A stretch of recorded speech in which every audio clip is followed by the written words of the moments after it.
तोष महाराज जी की जय। मैं अंधुले की टेक तेरा नाम खुंदकारा, मैं गरीब मैं मस्कीन तेरा नाम है आधारा। इन अंधेरों भरी राहों में, इन तूफानों में अगर इस समय कोई हमारा सहारा है, वो परमात्मा का नाम और आराध्य गुरुदेव के वो वचन। सज्जनों, कहते हैं कि वो लोग बहुत भाग्यशाली होते हैं जिन्हें अपने जीवन में अपना सब कुछ खो करके गुरु का प्यार मिल जाता है। गुरु का प्यार मिलना सहज कार्य नहीं है, बड़े भाग्यशाली लोगों को मिलता है। और हम सब लोग भाग्यशाली हैं जिन पर गुरु महाराज जी ने अपना प्यार खूब लुटाया है। गुरु महाराज जी की समाधि से कुछ समय पहले रात्रि का समय था और हमारे गुरुदेव हमारे समक्ष सिंहासन पर विराजमान थे। तो मैंने उस समय रूमी की कुछ कविताओं में से कुछ बातों को लिया। उसमें एक कविता थी जिसमें रूमी लिखते हैं कि नहीं भूलती वो मुझे रात, जब मैं कमरे की छत पे बैठा था, एक चांद आकाश में था और दूसरा चांद मेरा मुर्शद, मेरा गुरु मेरे सामने बैठा था। और उस रात्रि में जो आकाश वाले चांद की जो रोशनी थी, वो मेरे सामने बैठे चांद की रोशनी के आगे बहुत फीकी पड़ रही थी।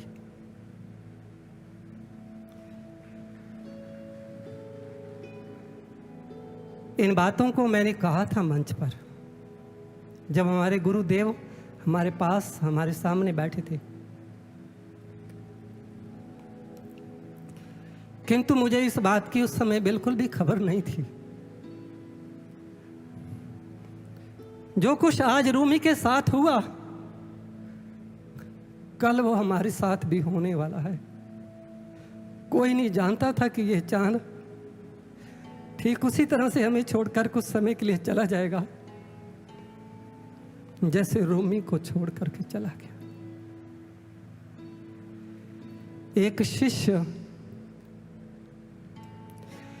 जो अपने गुरु के बिना एक पल भी नहीं बिताना चाहता, जब उसे लंबे समय तक अपने गुरु से दूर रहना पड़ता है, तो आज इस बात को आप सब अच्छी तरह से अनुभव कर सकते हैं कि उसकी मनस्थिति क्या होती। गुरु अर्जुन देव जी महाराज जी ने भी अपने गुरु के विरह में क्या कुछ नहीं कहा। मैं बिन गुर देखे नींद न आवे, मेरे मन तन वेदन गुरु विरहों लगावे। कैसे सो जाऊं, नींद ही नहीं आती। मेरे गुरु का वियोग, मेरे गुरु का मेरे से बिछड़ना मेरे तन और मेरे मन को परेशान करता रहता है। ऐसी स्थिति में तो एक शिष्य अपने गुरु को कहता है, जदों मिठी नींदे सौंदी खुदाई, सौ रब दी ना अख कदे लाई, मैं रोमा तेनू याद करके। ਜਿਹੜੇ दिन ਦਾ तू मुख मोड़िया हास्या भी मुख मोड़े। हासा हर इंसान की जिंदगी का एक बहुत बड़ा पार्ट होता है, किंतु जो अपने गुरु से बिछुड़ जाता है, पंख लगा करके उड़ जाती है हंसी। जेड़े दिंदा तू मुख मोड़िया, हास्या भी मुख मोड़े। प्यार दे फुल बिन खिड़नों सुके, ऐसे पाए विछोड़े। ਜਦੋਂ ਨੀਂਦ ਅੱਖਾਂ ਵਿੱਚ ਰੜਕੇ, ਦੁੱਖ ਦੀਆਂ ਵਾਂਗਰ ਫੋੜੇ। ਸਾਧਕ ਹੰਝੂਆਂ ਮਾਰ ਕੇ ਛੱਲਾਂ, ਪਲਕਾਂ ਦੇ ਬੰਨ ਤੋੜੇ। ਜਦੋਂ ਮਿੱਠੀ ਨੀਂਦ ਸੌਂਦੀ ਏ ਖੁਦਾਈ, मैं रोवां तेनू याद करके। सज्जनों, हमने रूमी की बात की कि रूमी अपने गुरु के बारे में ऐसा कहता है। साहिब श्री गुरु अर्जुन देव जी महाराज अपने गुरु के बारे में ये कहते हैं, किंतु वो भाग्यशाली लोग होते हैं जिन्हें अपने गुरु का प्यार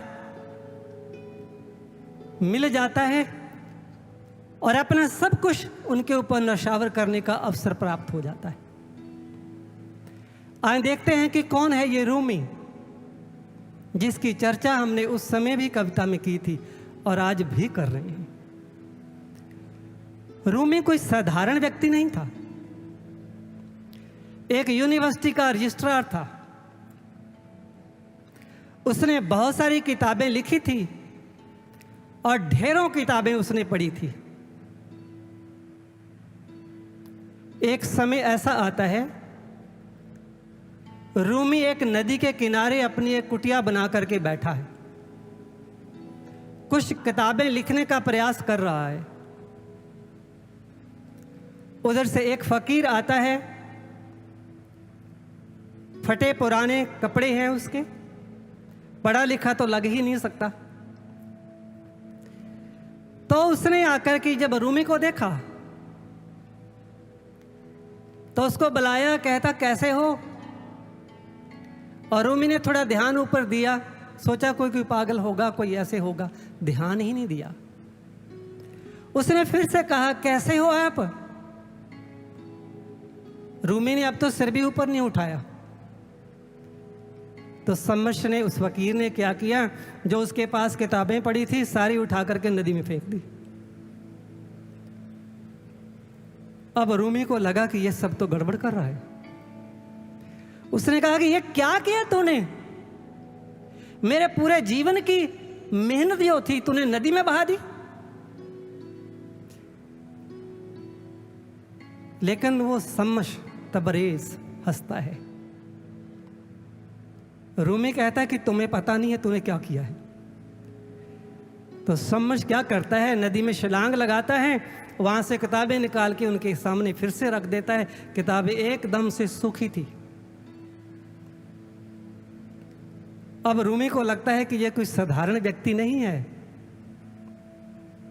उसने उसके कदमों पर अपना सर रख लिया, उनसे प्रार्थना की कि आप बताएं आप कौन हैं।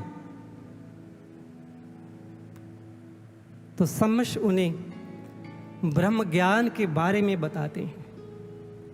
बहुत समय तक वो उनके साथ रहने का प्रयास करता है, लेकिन उसे बार बार दूर भेज देते। किंतु उनकी दृढ़ता देख करके एक समय ऐसा आता है, सम्मश तबरेज रूमी को दीक्षित कर देते हैं। और अब जब रूमी ने अपने भीतर के जगत में उसे देखा तो बस अपने गुरु के लिए एक पागलपन था जो हर शिष्य में होना ही चाहिए, कि उसे देखे बिना रहा ही नहीं जाता। लेकिन ये समय एक जैसा किसी पर नहीं रहता। समय वो भी आ गया रूमी पर कि जिस दिन रूमी का गुरु सम्मश तबरेज उसे छोड़ करके चला गया। रूमी गलियों में भटकता है, जंगलों में भटकता है, आवाजें देता है, ओ मेरे सम्मश तुम कहां चले गए हो। मैंने तुम्हें कहां कहां नहीं ढूंढा, मैं क्या करूं। रूमी की आंखों में से आंसू बहते हैं। रूमी कभी किसी को पूछता है तो कभी किसी को पूछता है। गुरु के विरह में जीना बहुत मुश्किल होता है। ऐसी ही घटना घटती है उस समय जब स्वामी विवेकानंद जी नरेंद्र अपने गुरु ठाकुर रामकृष्ण परमहंस के पास बैठे हैं। ठाकुर चारपाई पर लेटे हुए हैं। उनकी तबीयत बहुत खराब है, बहुत मुश्किल जीना लग रहा है। और उस समय नरेंद्र सोचता है, नरेंद्र को लगता है कि अभी तो किनारा कहीं दिखाई भी नहीं देता और नाव इस तूफान में मुझे छोड़ना चाहती है। मैं क्या करूंगा।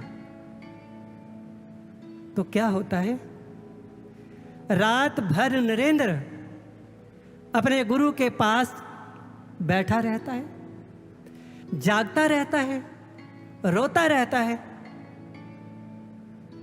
और जब सुबह हुई, मां शारदा नाश्ता लेकर आई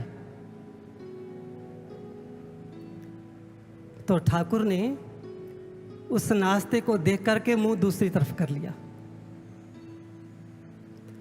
अब तो ऐसे लगा नरेंद्र को कि जैसे पांव तले में से जमीन खिसक गई हो। मां शारदा के हाथों से ही वो थाली जो थी वो गिर गई, क्योंकि ठाकुर ने एक दिन कहा था, क्योंकि जब ठाकुर प्रवचन करते करते ही उठ करके किचन में चले जाते, अच्छा बताओ क्या बनाया आज, तो मां शारदा कहती कि लोग क्या कहेंगे, आप भगवान का परमात्मा का प्रवचन करते हो और खाने के लिए इतना आपको ऐसे होता है। तो ठाकुर ने कहा था, इसी भोजन से तो मैं जुड़ा हुआ हूं, किस धरती पर हूं, नहीं तो मैं चला जाऊंगा। जिस दिन मैंने इस भोजन का परित्याग कर दिया, 3 दिन के बाद मेरा इस धरती पर रहना मुश्किल हो जाएगा। तो उस समय विवेकानंद जी भी पास ही थे जब ये बात हुई थी। तो आज जब ठाकुर ने भोजन को देख करके मुख दूसरी ओर कर लिया, तो नरेंद्र ने कहा, ठाकुर आप ऐसा नहीं कर सकते, आप मुझे छोड़ करके नहीं जा सकते हो। तो ठाकुर रामकृष्ण परमहंस कहते हैं, नरेंद्र अरे मैंने तो बहुत समय पहले चला जाना था, मैं तो तेरा इंतजार कर रहा था कि तू आ जाए और मैं तुझे कुछ समझा सकूं और फिर चला जाऊं। तो नरेंद्र कहता है कि गुरुदेव अगर मेरे लिए रुके हो तो फिर थोड़ा समय और रुक जाओ,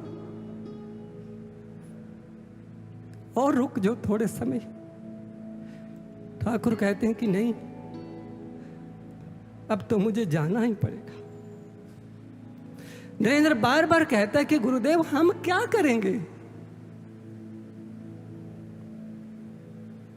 लेकिन ठाकुर बड़े शांत चित्त से कहते हैं, अरे तूने देखा नहीं आंगन में और वृक्ष के ऊपर एक चिड़िया घोंसले में रहती थी अपने बच्चों के साथ। नरेंद्र कहता कि हाँ गुरुदेव। कहते तूने देखा नहीं कैसे उनको खाना खिलाती थी, लेकिन एक समय ऐसा आया जब उस चिड़िया ने स्वयं अपने बच्चों को नीचे फेंक दिया और बच्चों को लगता था कि अब हम कैसे उड़ेंगे, किंतु वो नीचे पहुंचने से पहले पहले ही उड़ गए और फिर कभी वापस ही ना आए।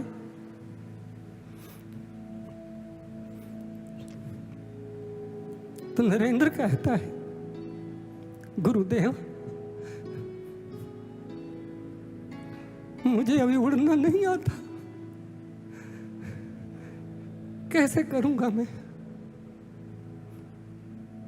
तो ठाकुर कहते हैं कि मेरे बच्चे, मुझे तो जाना ही है।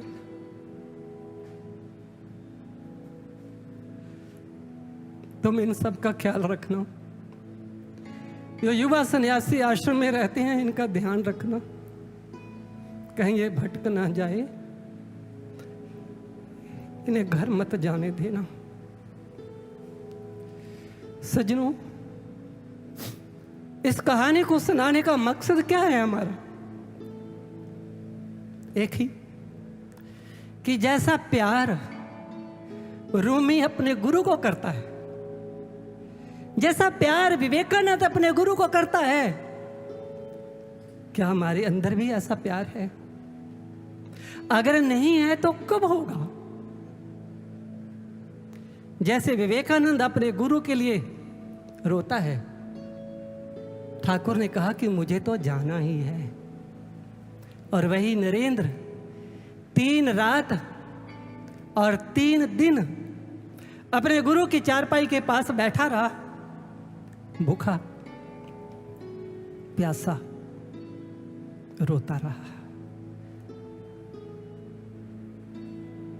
बुलाता रहा, पर कोई आवाज ना आई। ठीक ऐसे ही जब रूमी का गुरु सम्मश उसे छोड़कर चला गया, तो रूमी भी ऐसे ही भटकता है, बुलाता है, लेकिन कोई आवाज देने वाला नहीं है। सम्मश के एक मित्र ने उसे कहा कि तूने ये क्या किया? उस रूमी ने तेरे प्यार के लिए अपना सब कुछ लौटा दिया, अपना सब कुछ त्याग दिया। अरे तूने उससे ही त्याग दिया? तो सम्मश कहता है कि मित्र, तुम जितना रूमी को देखते हो वो इतना ही नहीं है। मेरे दूर जाने से, मेरे बिछड़ने से, जो उसके भीतर का रूमी है, जो सच में रूमी उसके भीतर बैठा है, वो प्रकट होगा।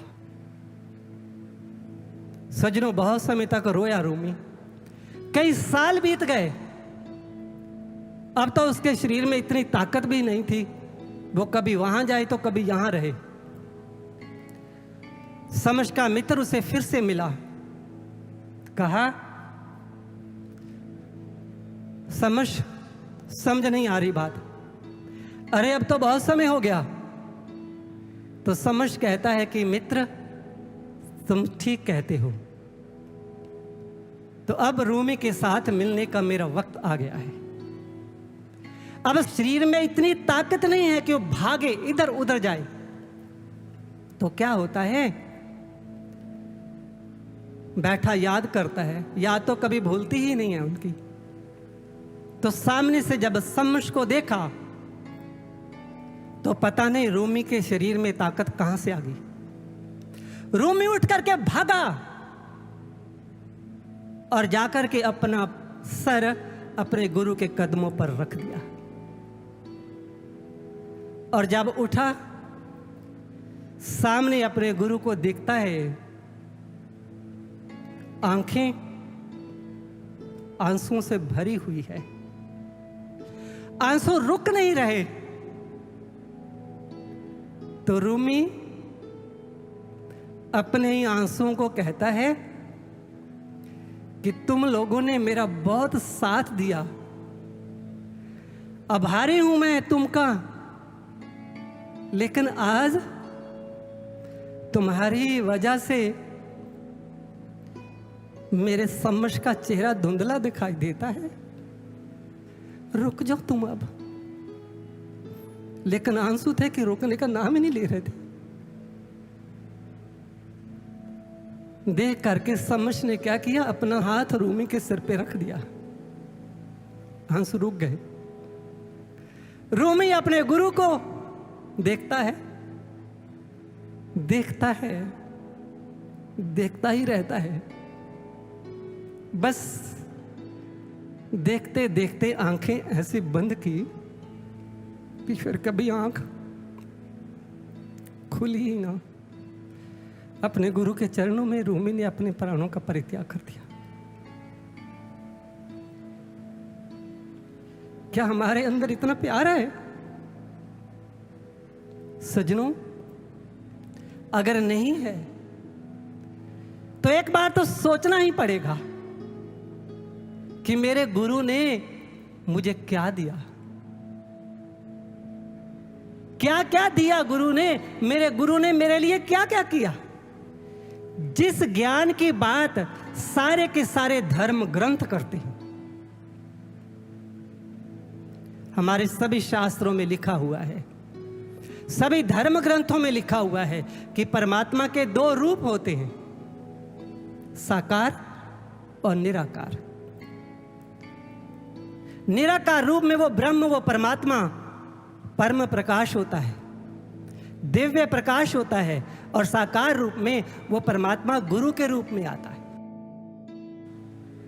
आप गुरबाणी में पढ़ते हो, सब में ज्योत, ज्योत है सोए, तिसदे चानन, सब में चानन हुए, गुरु साखी ज्योत प्रगट हुए। गुरु की कृपा से वो ज्योति प्रकट होती है। साहिब श्री गुरु नानक देव जी ने भी अपनी वाणी में लिखा,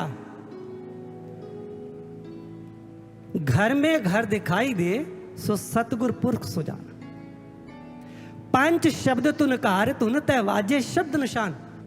कि गुरु वही होता है जो मेरे से शरीर में ही परमात्मा का दर्शन करवा दे। अगर हम श्रीमद् भगवत गीता की बात करें तो साफ लिखा हुआ है कि वो परमात्मा ज्योतियों की भी ज्योति है, और जब जीवन में गुरु आता है तो परमात्मा की उस ज्योति का दर्शन होता है। अब चाहे वेद पढ़े, उपनिषद पढ़े, कोई भी पढ़े। जब 7 दिन की कथा सुखदेव मुनि जी ने राजा परीक्षित को सुनाई, तो 7वें दिन में, एंड में, अंत में सुखदेव मुनि जी राजा परीक्षित के सर पर हाथ रखते हैं।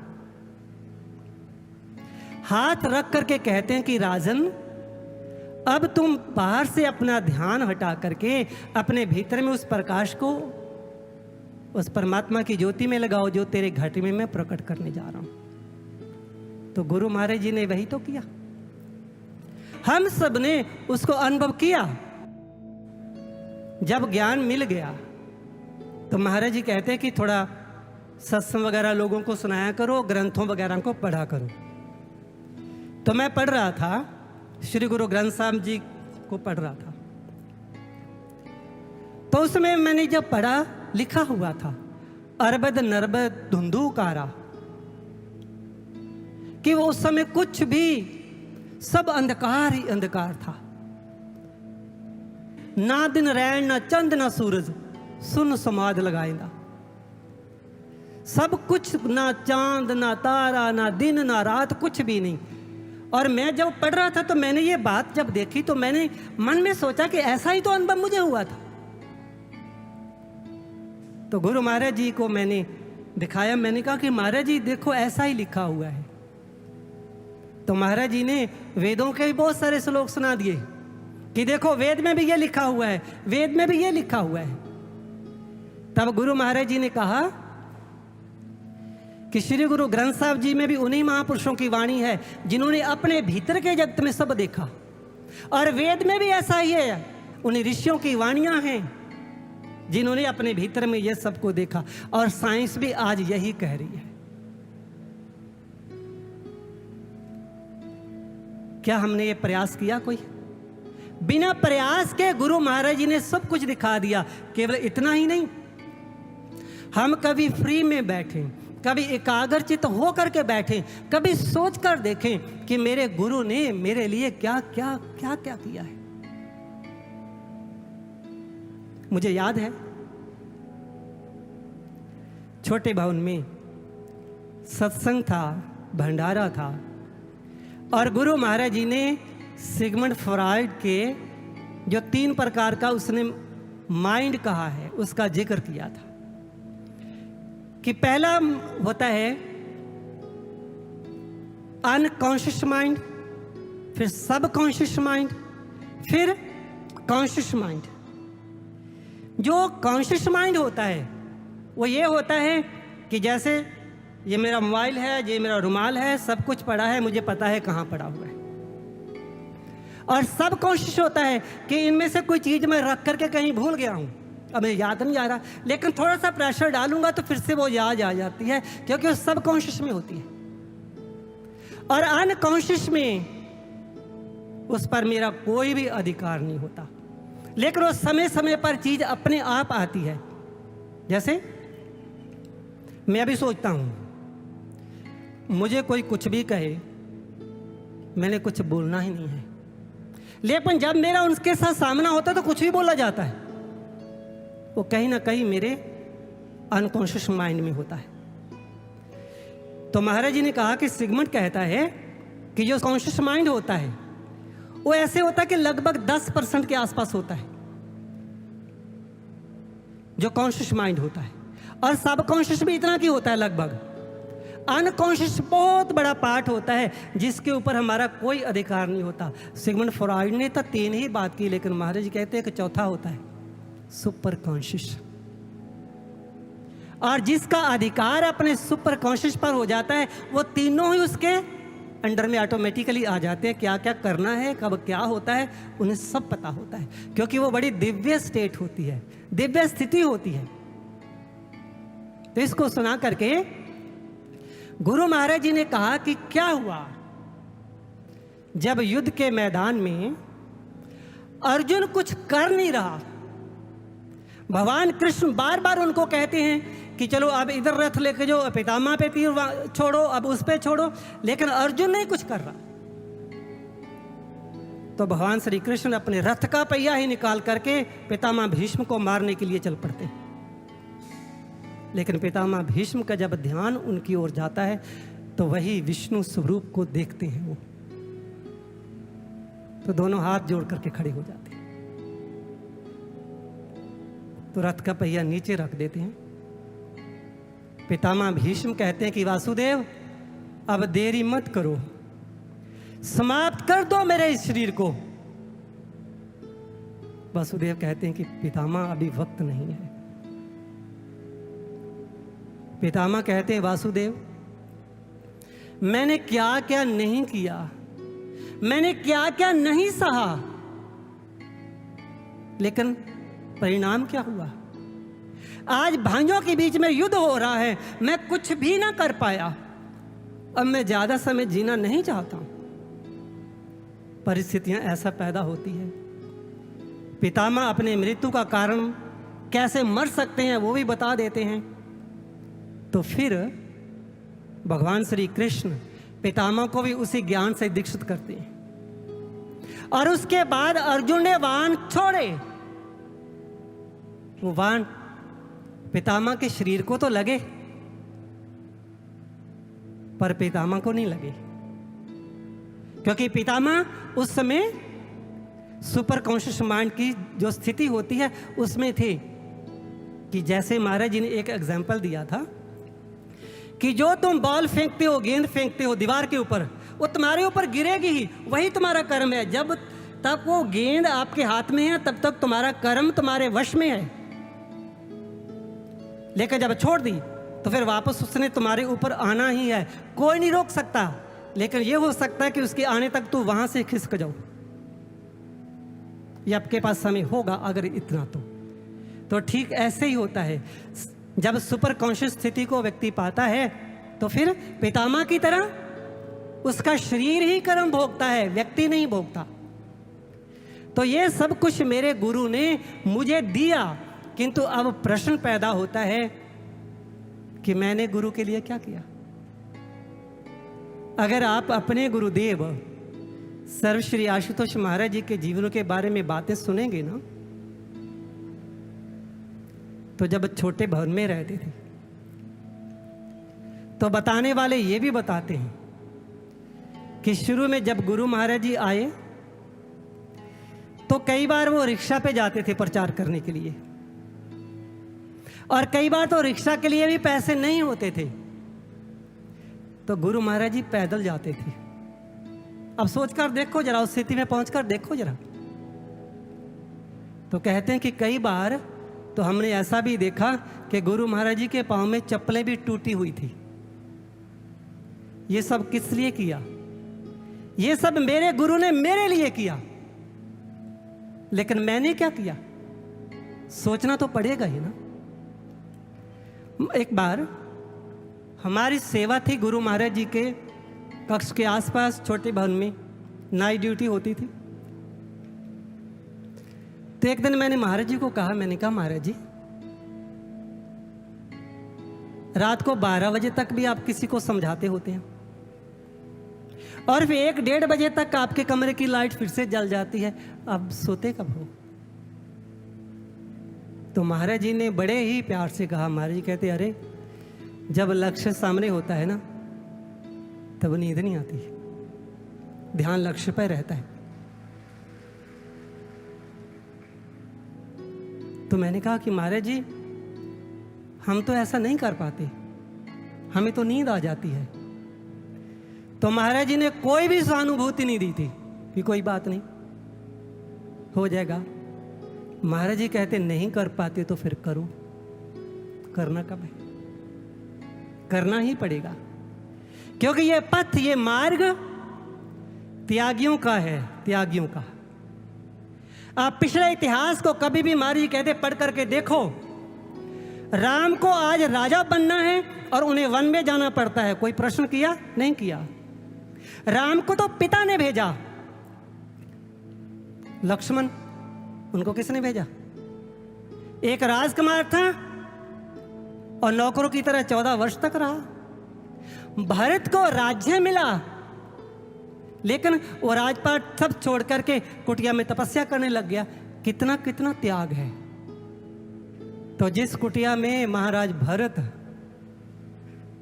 तपस्या कर रहे हैं ना, उस कुटिया के बाहर एक पत्थर पड़ा हुआ है, उसके ऊपर बैठा हुआ है शत्रु कि कहीं मेरे भाई को कुछ हो ना जाए, और वहीं से पूरे राज्य की सीमाओं को सुरक्षित कर रहा है। जब अर्जुन ने अपना गांडीव रख दिया तो भगवान श्री कृष्ण अर्जुन को कहते हैं, इस समय जब विनाश के बादल चारों ओर से घिर चुके हैं, जब धर्म अपनी रक्षा के लिए, अपनी विजय के लिए तुम पर आशा लगाए बैठा है, इस समय ये कायरता से भरे हुए विचारों को तूने अपने मन में आने कैसे दिया? याद रखना, ये विचार तुम्हें स्वर्ग से गिरा देंगे, तुम्हें तेरी ही नजरों में गिरा देंगे।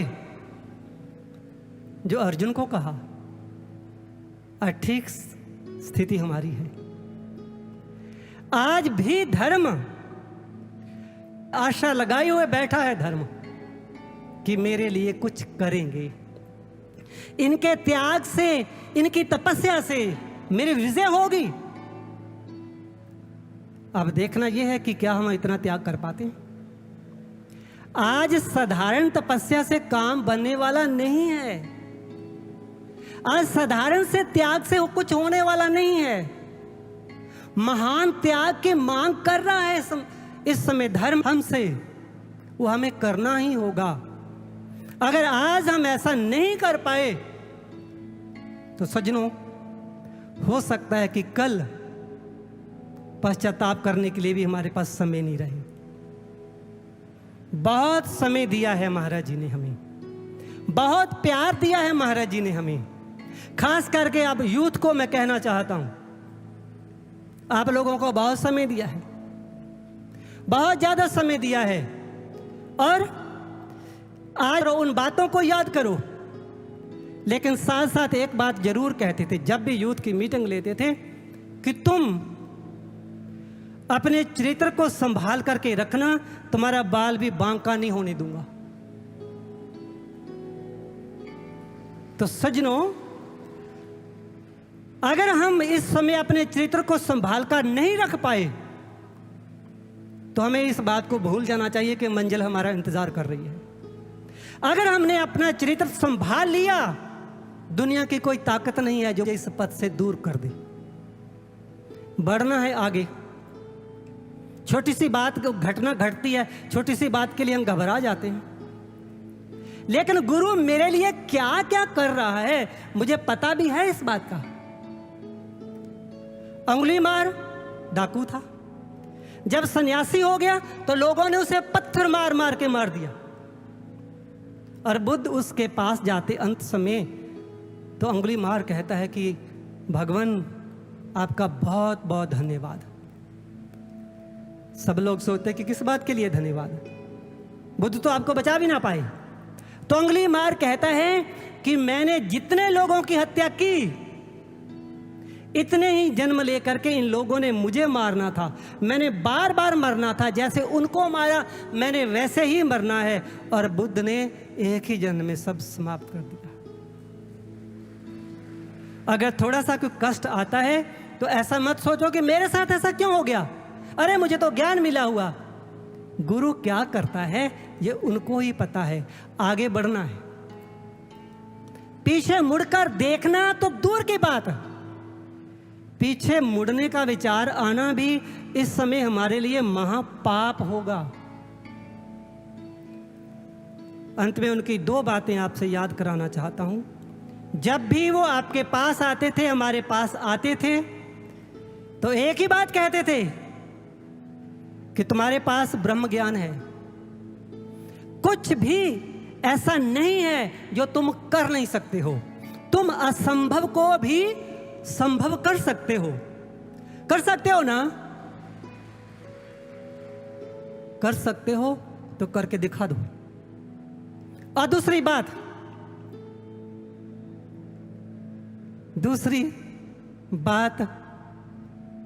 और लास्ट बात जो वो भी अंत में ही कहा करती थी, उठो, जागो और कुछ कर दिखाओ। बोलो श्री सतगुरु देव